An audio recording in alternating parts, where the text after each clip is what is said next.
สวัสดีครับท่านผู้ชมที่เคารพท่านผู้ฟังที่รักทุกท่าน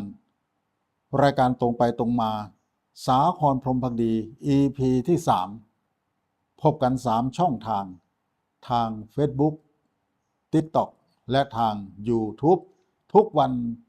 จันทร์และวันพฤหัสบดีเวลา 10 นาฬิกาไปจนฮอดเวลา 11 นาฬิกาพี่น้องแฟนๆ FC รายการตรงไปตรงมาแม่นไผบ่สามารถชมได้ในวันจันทร์วันพฤหัสบดีเวลา 10 นาฬิกาจนฮอดเวลา 11 นาฬิกาพี่น้องก็สามารถรับชมรับฟังรีรันได้ตลอดทุกวันบ่เว้นวันหยุดราชการพี่น้องเบิ่งกันหลายๆรอบเบิ่งกันดนๆเบิ่งกันดุๆนะดูกันบ่อยๆคือฮอดโคศกเก่า909สาครพรหมพักดีโคศกเก่า909แต่ละคนที่พี่น้องเคยเป็น FC แฟนๆรายการสถานีวิทยุ909ก็พากันติดตามรายการตรงไปตรงมาโดยสาครพรหมพักดีโคศก909เฮานี่ละเบอรายการตรงไปตรงมามื้อนี้มีหัวข้อที่จะมาคุยกับพี่น้องเอาให้แล้วใจเอาให้จบซะ EP ที่2ก็คุยกันไปแล้วละเกี่ยวกับเรื่องของกำแพงเมืองไทยระหว่างไทยเขมรไทยพม่าไทยมาเลเซียคุยไปแล้วแต่ว่ามันยังบ่แล้วใจมื้อนี้มาคุยอีกมื้อนึงเอาให้ลงลึกลงไปอีกเอาให้มันแล้วซักกำแพงเมืองไทยระหว่างไทยเขมรไทยพม่าไทยมาเลเซียเอาให้มันจบซะก่อนพี่น้องเพื่อแก้ไขปัญหาให้พี่น้องคนไทยได้อยู่อย่างสงบสุขร่มเย็นต่อไปแบบยั่งยืนนั่นล่ะเบ้อพี่น้องก่อนที่จะเว้าเกี่ยวกับเรื่องของกำแพงนี่ขออนุญาตบ่นแล้วก็บ่นขออนุญาตจมเนี่ยพี่น้องจมหยังจมเรื่องเขมรนี่ล่ะบ่จมก็บ่ได้เพราะว่าเขมรนี่มันบ่จบบ่สิ้นจักเทื่อพี่น้องเอ้ยเอาอีกแล้วสถานการณ์เกิดขึ้นเหตุการณ์เกิดขึ้น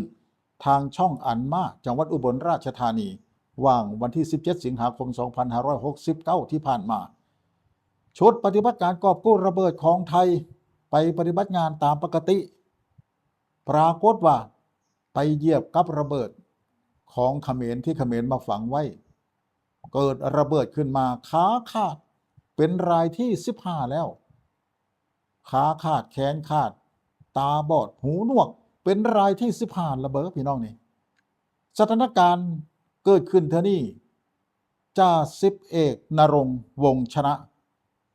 ออกไปปฏิบัติหน้าที่กับคณะนายทหารไปเหยียบกับระเบิดในระหว่างปฏิบัติหน้าที่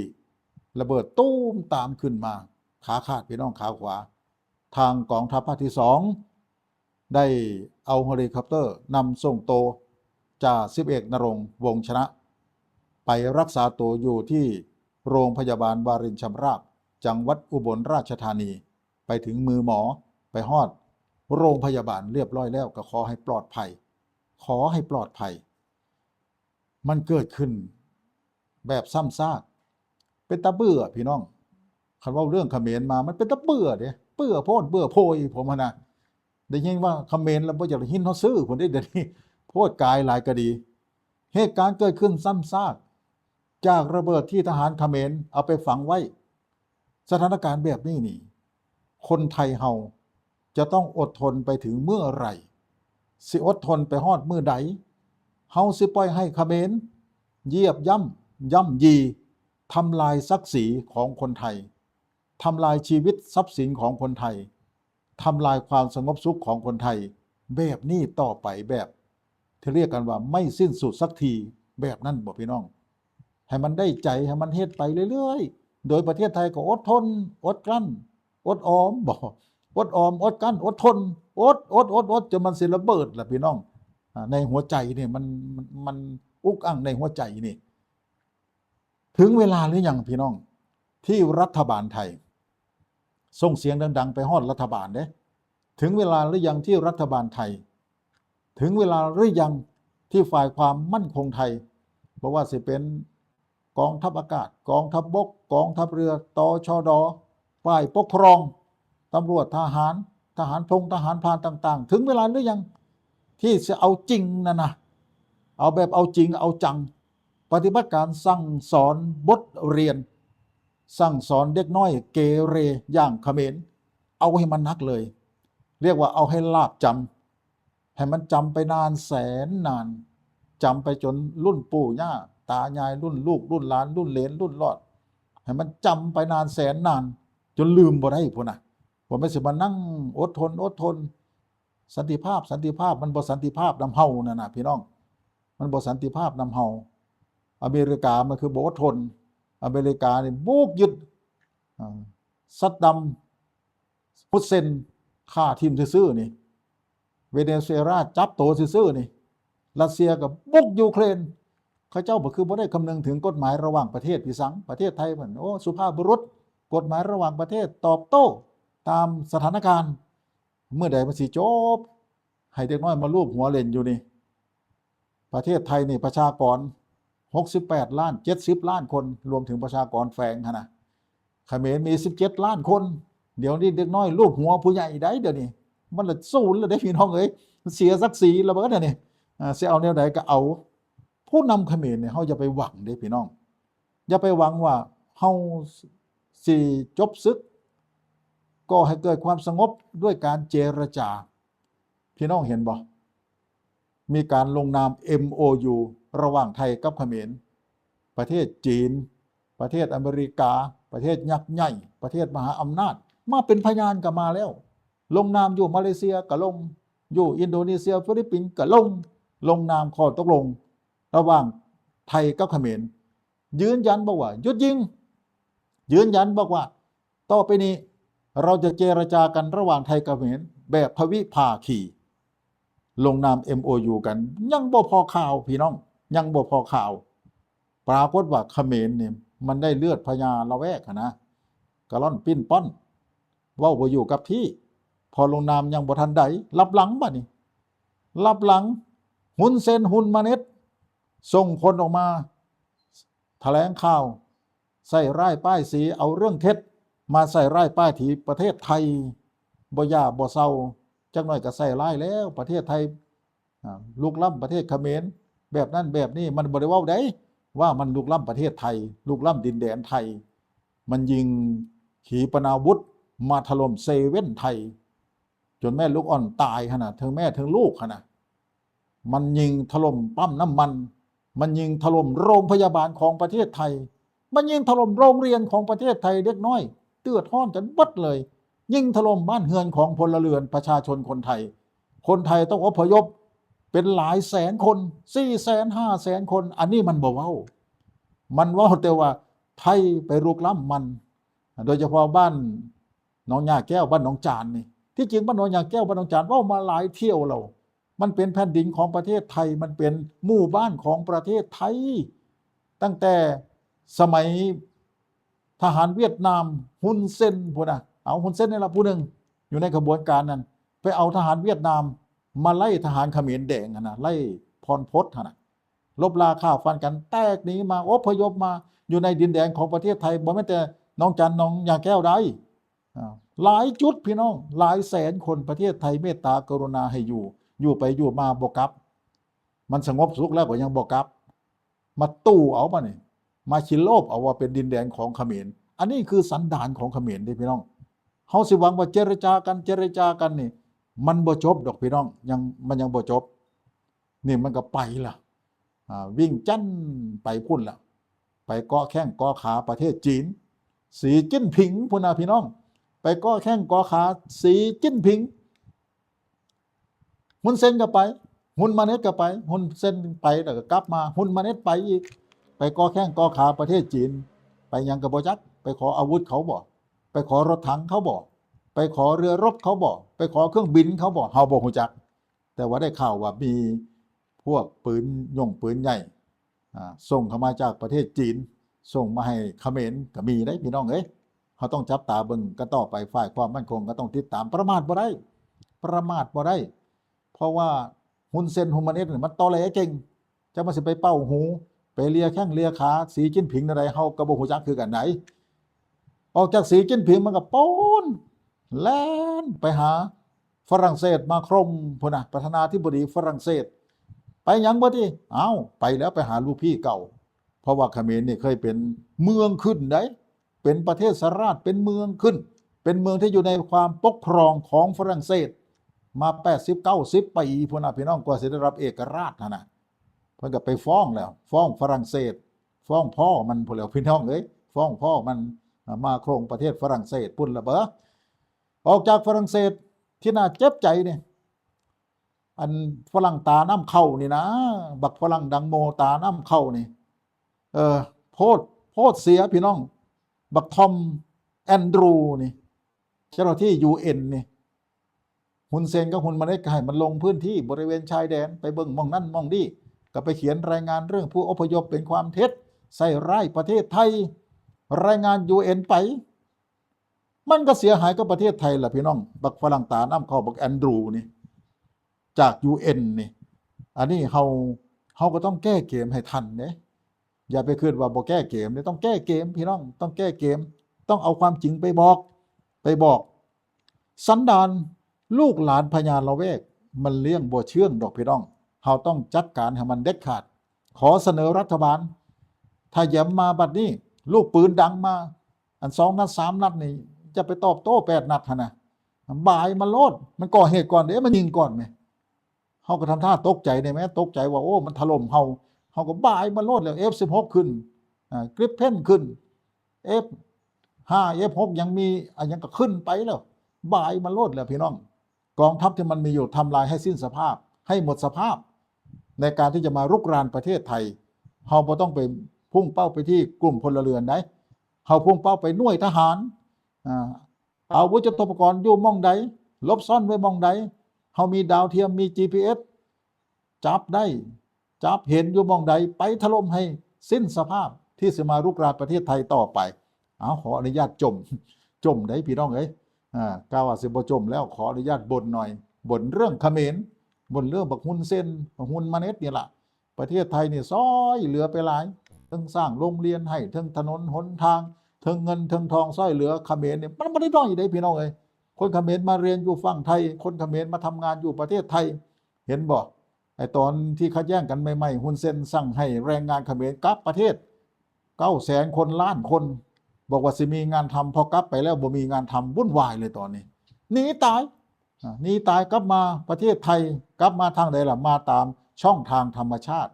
เจ้าหน้าที่ไทยฝ่ายความมั่นคงไทยก็จับได้อยู่ตลอดเวลาจับได้แล้วก็ส่งกลับแสดงว่าลำบากแล้วหนีตายมาแล้วพี่น้องอันนั้นคือพฤติกรรมของผู้นำเขมรมันเห็นแก่ตัวมันบ่ได้เห็นแก่ประชาชนมันสิมาสอนประชาชนเฮ็ดหยังเห็นบ่สมัยนายฮุนเซนแห่งสำรินนายพรพจน์พุ่นน่ะยึดอำนาจจากนายพลลอนนอนเขมรแดงครองประเทศน่ะเกิดทุ่งสังหารไล่คนลงหลุมแล้วก็สังหารเขาเรียกว่าทุ่งสังหารฆ่าคนเขมรนำกันเนี่ยตาย2 ล้าน 3 ล้านคนหัวกะโหลกในกองโจรพูนนะมันบ่ได้ยึดอำนาจเพื่อเห็นแก่มนุษยธรรมบ่ได้ยึดอำนาจเพื่อสิไปพัฒนาให้คนเขมรอยู่เย็นเป็นสุขได้ครองอำนาจโดยเบ็ดเสร็จมา50 ปีนี่40-50 ปีถึงพ่อถึงลูกนี่เป็นยังไงล่ะการพัฒนายังด้อยอยู่ด้อยการพัฒนาบ่แม่นประเทศกำลังพัฒนาด้วยซ้ำไปนะยังเป็นประเทศด้อยพัฒนาอยู่เขมรนั่นพี่น้องเอ้ยอันสมอ้างกระซื้อดอกประชาธิปไตยเลือกตั้งนั่นเหตุผลมันคือแต่ว่าเลือกตั้งยามใดก็ฮุนเซนก็ชนะคือเก่ามันก็สิโกงคือเก่านั่นละวะแม่นละวะพี่น้องอันนั้นคือผมมายุละยุรัฐบาลมายุทหารบกทหารเรือทหารอากาศตชดทหารพรานฝ่ายความมั่นคงต่างๆยุฟังฝ่ายปกครองบ่ายมาโลดบาดนี้ร่วมมือกันประสานแผนกันให้มันคักยุทธพิธียุทธวิชัยสงครามนี่ยุทธพิชัยสงครามนี่ประสานกันให้มันสอดคล้องกันเอาให้มันจบจักเทื่อหนึ่งรัสเซียก็ยังบ่ายยูเครนพุ่นนะอเมริกาก็ยังบ่ายอิหร่านบ่ายอิรักบ่ายเอเมซุเอลาบ่ายอัฟกานิสถานบ่เห็นว่ากฎหมายระหว่างประเทศมันเอามาใช้ได้กับประเทศมหาอำนาจเหล่านี้เฮาต้องเอาได้พี่น้องบัดลังเทื่อต้องเอาบอกรัฐบาลไปมาคุยกันแบบยั่งยืนบัดแบบยั่งยืนเฮ็ดจังใดต่อไปนี่มันสิบ่มาผิดกันงอแงงองแง่งมาเถียงกันเรื่องเขตแดนระหว่างไทยกับประเทศเขมรและกับเพื่อนบ้านต่างๆนี่เฮามาเฮ็ดกำแพงซะเป็นหยังลงทุนประมาณ 40,000-50,000 ล้านบาทเลยมาสร้างกำแพงอ้อมประเทศไทยต่อไปนี่ไผสิไปมาหาสู่กับคนไทยนี่มาได้ทางอากาศทางเครื่องบิน ต่อไปนี้ไปสิไปมาหาสู่กับประเทศไทยผ่านด่านลูกเดียวผ่านด่านมีประโยชน์แนวไหนมีประโยชน์คือเจ้าผ่านด่านมาเขาต้องตรวจบัตรเจ้าแล้วตรวจความถูกต้องเจ้ามาถูกต้องบ่เจ้าเป็นอาชญากรบ่เป็นอาชญากรรมบ่เฮาสามารถป้องกันได้ตั้งแต่เบื้องต้นระเบ้อพี่น้องถ้าเฮามีด่านสร้างด่านเยอะๆก็ได้มองใดมันอยู่ตรงข้ามกับที่ชุมชนกันก็สร้างด่านไปมาหาสู่กันผ่านด่านลูกเดียวไม่ต้องผ่านทางช่องทางธรรมชาติต่อไปนี้ผู้ใดเห็นนำกดไลค์กดแชร์เข้ามาผู้ใดขึ้นฮอดลุงประสิทธิ์ชิมพลีขึ้นฮอดลุงตุ้มมงขึ้นฮอดลุงพนมพิลาบุตรขึ้นฮอดหนุ่มน้อยนามนคนดาเดิมมีชัยโคตรสมบัติขึ้นฮอดสากรพรหมพักดีกดไลค์กดแชร์เข้ามาแสดงความคิดเห็นเข้ามาคอมเมนต์เข้ามาบอกกล่าวกันมาไผเอากำแพงเมืองไทยยกมือขึ้นมาร่วมใจกันเป็นอย่างสร้างกำแพงเมืองไทยสร้างไว้เพื่อความมั่นคงยั่งยืนตลอดไปของลูกไทยหลานไทยสิบ่ได้มากังวลสารวนอยู่กับความขัดแย้งเรื่องเขตแดนอีกต่อไปแล้วมันแบ่งเขตยังหมดแล้วเอาจังไหนบัดนี้เอากระสากลเขาว่าเดี๋ยวไหนหลักสากลนะหลักสากลทั่วโลกเขาใช้แผนที่1:50,000ภาษีมาพิเรนใช้1:200,000เฉพาะไทยกับเขมรมันก็บ่แม่นแล้วประเทศอื่นมหาอำนาจเขาประเทศยุโรปอเมริกาแอฟริกาพวกจีนพวกเวียดนามพวกใดก็เจ้าใช้แผนที่อัตราส่วน1:50,000เฮาก็ใช้อัตราส่วน1:50,000จับเขตแดนมองใด1:50,000บ่ายมันเลยเฮามีสนธิสัญญาระหว่างไทยกับฝรั่งเศสลงนามกันไว้ใช้ลักษณปันน้ำไหลลงทางใดก็เป็นดินแดนของพวกนั้นละคันไส้ลักษณปันน้ำนี่เขาพระวิหารนี่ก็ของประเทศไทยพี่น้องฝรั่งเศสมันทางมันโลภเอาให้เขมรซื่อๆเดี๋ยวนี้เรื่องของมันนี่ดังนั้นใช้แผนที่1:50,000ขีดเส้นเลยแล้วก็ทำกำแพงเลยกองทัพอากาศกองทัพบกกองทัพเรือหน่วยงานความมั่นคงคุ้มครองหน่วยสร้างงานทหารหน่วยพัฒนาการเคลื่อนที่ทหารหน่วยทหารช่างภาคเอกชนร่วมมือกันสร้างเลยสร้างกำแพงเลยกำแพงเมืองจีนผมว่าแล้วตั้ง 21,000 กว่ากิโลเมตรสมัยนั้นบ่ได้มีรถแมคโครบ่ได้มีเครื่องจักรเครื่องกลบ่ได้มีเครื่องทุ่นแรงก็จะยังสร้างได้ตั้ง 20,000 กว่ากิโลเมตรสร้างผ่านภูผาภูเขาเหล่ากาต่างๆไปก็จะยังสร้างได้คู่มือนี่ว้ายเทคโนโลยีมันสูงแต่สร้างมันสิพอข่าวพี่สังนะเอานะสร้างกำแพงเมืองไทยสร้างไว้เพื่อความมั่นคงอย่างยั่งยืนตลอดไประเบ้อพี่น้องกำแพงมันยาวปานใดบัดนี้กำแพงชายแดนระหว่างไทยกับเขมรนี่798 กิโลเมตรพี่น้องเอาให้มันแล้วก่อนหมู่เลยไทยกับเขมรนี่พวกลูกหลานพญาละแวกนี่ให้มันผ่านด่านลูกเดียวต่อไปนี่798 กิโลเมตรเขตแดนไทยกับประเทศมาเลเซียอันนี้ก็ปัญหาหลายสร้างก้อนหมู่เลยอันนี้ก็ดีสร้างเขมรแล้วสร้างกำแพงระหว่างไทยกับมาเลเซียเลยมันยาว647 กิโลเมตรระหว่างไทยกับมาเลเซียเขตแดนไทยกับพม่าสร้างเป็นอันดับ3อันนี้ความยาว 2,401 กิโลเมตรพม่านี่ก็ต้องสร้างเหตุผลเป็นอย่างต้องสร้างระหว่างไทยกับลาวสร้างเป็นจุดก็ได้ไทยกับลาวปัญหาบ่หลายปานใดแต่ว่าเขตแดนไทยกับลาวนี่ก็ยาวเด้ 1,810 กิโลเมตรระเบ้อพี่น้องรวมกันทั้งหมดนี่รวมหมดอ้อมประเทศไทยเขตแดนไทยเขมรเขตแดนไทยมาเลเซียเขตแดนไทยพม่าเขตแดนไทยลาวนี่รวมแล้ว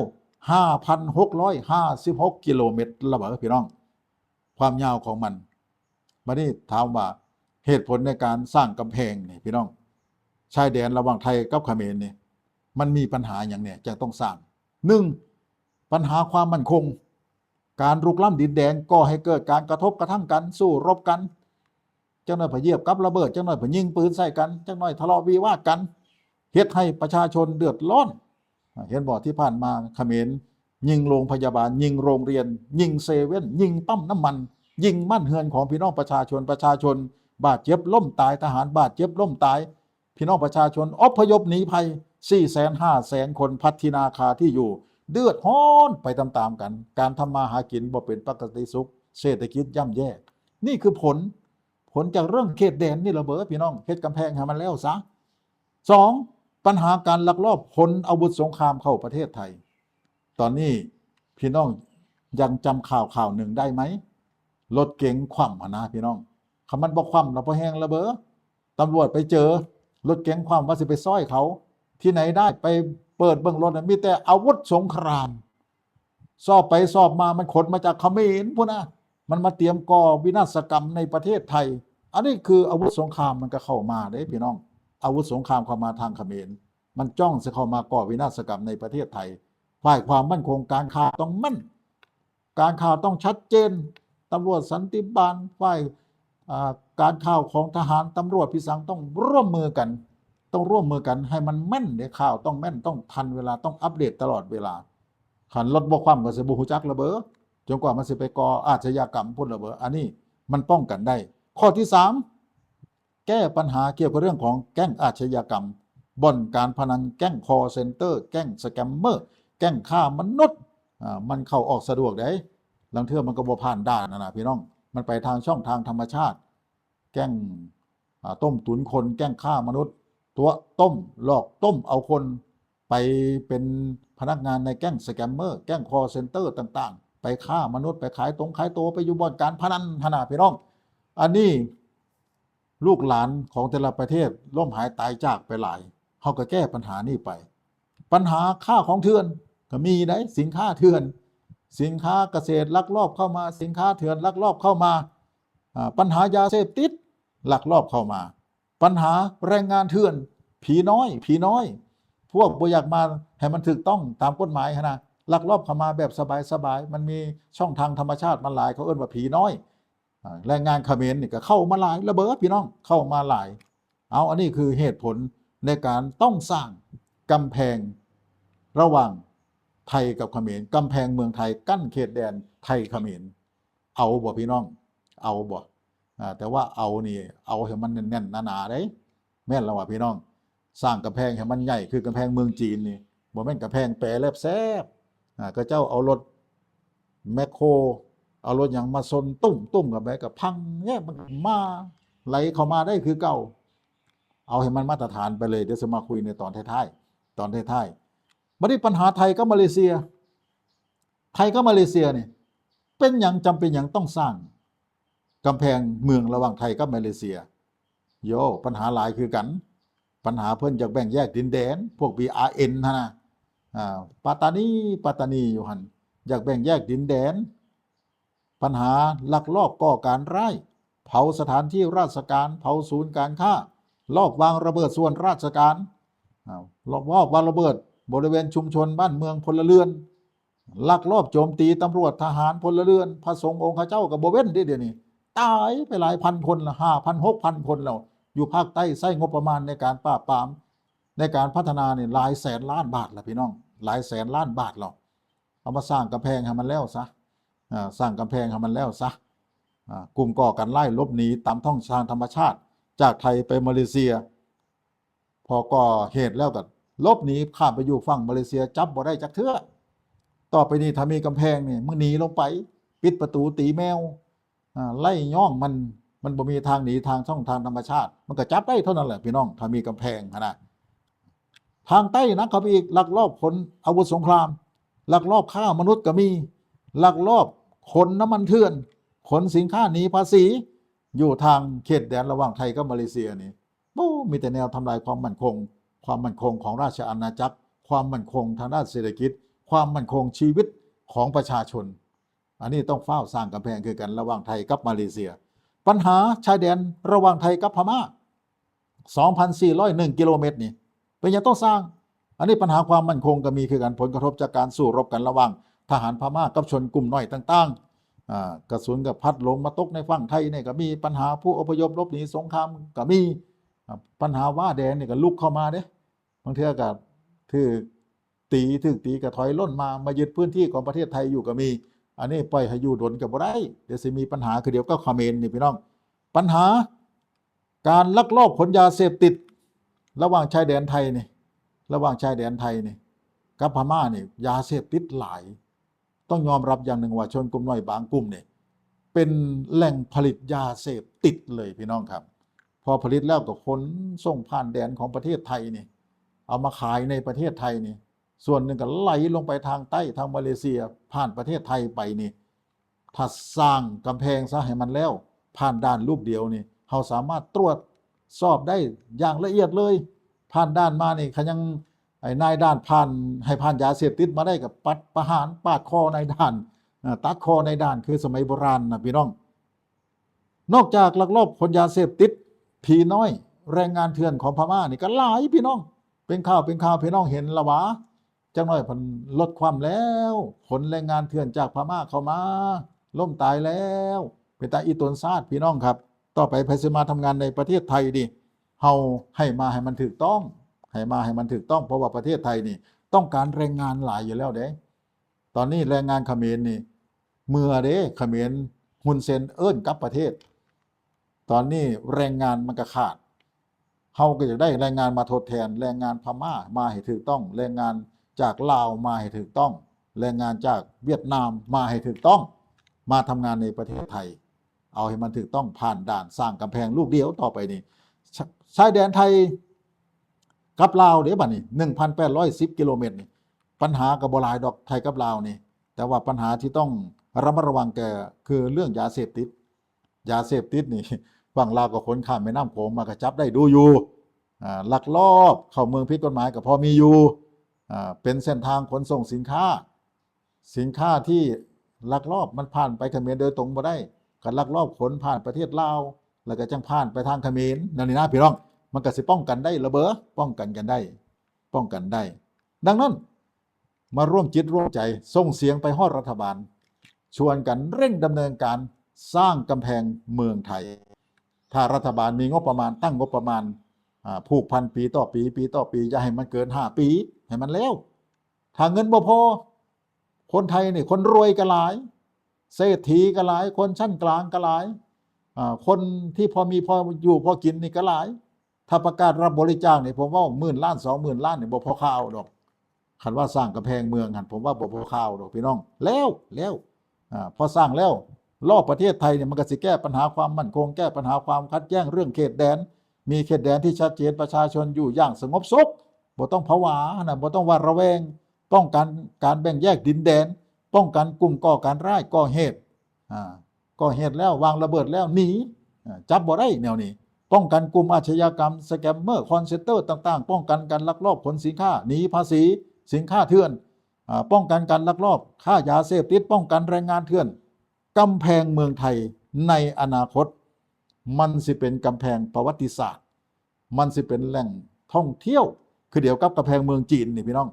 ต่อไปอีก100 ปีข้างหน้า1,000 ปีข้างหน้าลูกหลานเฮาสิใช้กำแพงเมืองไทยนี่ให้เป็นแลนด์มาร์คเป็นแหล่งท่องเที่ยวดึงดูดนักท่องเที่ยวที่เขาอยากมาดูประวัติศาสตร์กำแพงเมืองไทยมันก็สิสามารถสร้างเศรษฐกิจให้ลูกไทยหลานไทยได้ระเบ้อพี่น้องบัดนี้ในสิตัดสินใจสร้างกำแพงเมืองแล้วนี่เอาให้มันมาตรฐานพี่น้องเอาให้มันมาตรฐานเพราะว่าการสร้างคู่มือนี่มันเป๋นะมันบ่หนามันป้องกันบ่ให้ถูกทำลายบ่ได้100%นะพี่น้องถ้าเขาเจ้ายิงขีปนาวุธถล่มมันก็พังแล้วหรือว่าเขาเจ้าเอารถแมคโครเอารถแท็กเตอร์เอารถไถนาแล่นต่ำมันก็พังแล้วกำแพงหั่นน่ะไปวางหีบลวดน้ำหีบเพลงไว้เทิงหั่นเขาเจ้าก็ฮื้อได้หั่นน่ะฮื้อได้เรื่องของมันนี่เอาให้มันมาตรฐานเลยผมว่าเอาให้มันเท่าเดียวกับถนน2 เลนนะถนน2 เลนของประเทศไทยนี่รถแล่นสวนกันได้เนี่ยเอาให้มันกว้างให้มันหนาจัก5 เมตรไปเอาให้มันหนาจัก5 เมตรแล้วก็สูงทางสูงบัดนี้สูงเนี่ยเอาให้สูงจัก3 เมตรไปเอาให้สูงจัก3 เมตรเอาให้มันมาตรฐานไปเลยให้มาตรฐานไปเลยบัดนี้บนกำแพงบัดนี้บนกำแพงเทิงกำแพงนี่เฮาก็สร้างเป็นป้อมปราการป้อมยามรักษาการป้อมปราการสร้างเป็นระยะมีการติดตั้งกล้องวงจรปิดพร้อมบริเวณริมกำแพงทางใต้พี่ได้บัดนี้หิมกำแพงลอตีนกำแพงทางใต้พี่เฮาก็เฮ็ดถนนตรวจการตามแนวริมกำแพงให้มันตลอดแนวเลยและเวลาสิขึ้นกำแพงนี่เฮาก็เฮ็ดไอ้บันไดฝั่งไทยนี่เฮ็ดบันไดขึ้นกำแพงเฮ็ดบันไดให้เจ้าหน้าที่กับเจ้าเวลาขึ้นไปอยู่เวรอยู่ยามเฮ็ดบันไดให้ เวลามันสงบสุขบ่มีเหตุหยังก็นักท่องเที่ยวจัดกิจกรรมหยังก็สามารถขึ้นบันไดสามารถขึ้นบันไดสามารถขึ้นบันไดขออนุญาตพี่น้องสามารถขึ้นบันไดไปบนกำแพงได้ในอนาคตไปพุ่นได้อบัดนี้เฮาก็สร้างหลังคาครอบแล้วกันแดดกันฝนนะสร้างโดมสร้างหลังคากันแดดกันฝนไว้เวลายามสงบสุขมาเฮาอยากจัดกิจกรรมอยู่เทิงไอ้กำแพงเฮาก็สามารถขึ้นบันไดไปได้ขึ้นบันไดไปได้สิจัดวิ่งมาราธอนบนกำแพงเมืองไทยสิจัดวิ่งแข่งขันมาราธอนระยะทางกี่กิโลเมตรบนกำแพงเมืองไทยดึงนักท่องเที่ยวจากทั่วโลกมาผมก็ได้ละวะแม่นละวะพี่น้องเอาอันนี้ก็เอามาเว้าสู่พี่น้องฟังมาส่วนพี่น้องเด้ชวนพี่น้องเอาจริงบอกรัฐบาลเอาจริงเอาจังจักเทื่อหนึ่งเกี่ยวกับเรื่องของการสร้างกำแพงไทยเขมรกำแพงอันดับสองไทยมาเลเซียปราบโจรเนี่ยนะบ่ให้โจรมันหนีได้หันอันดับสามไทยพม่าปราบเรื่องยาเสพติดอันดับสี่ลาวเอาไว้ทีหลังก็ได้นะครับลาวเอาไว้ทีหลังก็ได้อันนี้ก็คือหัวใจที่สาครพรหมภักดีถอดหัวใจออกมาเว้าใน EP ที่3รายการตรงไปตรงมาคุยกับพี่น้อง FC แฟนๆรายการของสาครพรหมภักดีของรายการตรงไปตรงมาแฟนๆ FC สถานีวิทยุ909แฟนลุงประสิทธิ์ชิมพลีนแฟนหนุ่มน้อยหน้ามนคนหน้าเดิมมีชัยโคตรสมบัติแฟนสาวภูไทยแฟนลุงเสียงเหมอแฟนคุณกนิการทุงสถานแฟนลุงพนมพิลาบุตรลุงตุ้มมงพรทิพย์จันทวงศ์เบ่าย่อชัยซักวงตาผาลำนำเพลงรักของนักกรจำเนียนทวชารีฟังรายการนี้กดคอมเมนต์เข้ามาเด้อพี่น้องเด้อแสดงตนเข้ามาพี่น้องฟังอยู่ไสอยู่ภาคเหนือภาคกลางภาคใต้ภาคตะวันออกหรือว่าอยู่ต่างประเทศกดคอมเมนต์เข้ามากดไลค์กดแชร์กด Subscribe กดติดตามให้แน่ระเบิดเบิดเวลาระเบิดจมหลายสาครมื้อนี้มาจมหลายจมแล้วก็สิมือระเบิดบัดนี้มือแล้วให้พี่น้อง FC รายการตรงไปตรงมาสำบายดีสุขุสุคนสวัสดีครับ